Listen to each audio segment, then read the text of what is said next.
Retrouvez le lien pour commander le livre en version papier ou audio dans la description. Le pouvoir du moment présent se présente comme un guide d'éveil intérieur qui part d'un constat simple. Une grande part de la souffrance psychique vient de notre identification au flot de pensées, au passé ressassé et au futur anticipé, alors que le lieu réel de la vie est l'instant présent.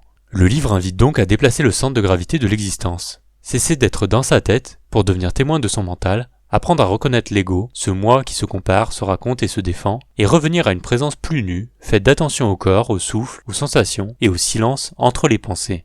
Une idée forte structure l'ensemble. On ne se libère pas en gagnant un contrôle parfait, mais en accueillant ce qui est, ici et maintenant.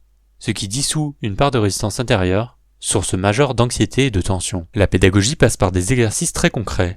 Observer le penseur, se reconnecter au corps intérieur, interrompre le pilotage automatique, mais aussi par une dimension spirituelle syncrétique, nourrie de références à diverses traditions, sans se présenter comme une religion. La force du texte tient à sa capacité à nommer une expérience universelle, l'emprise des ruminations, et à proposer un chemin immédiatement praticable qui transforme le rapport au temps, à la douleur et aux relations.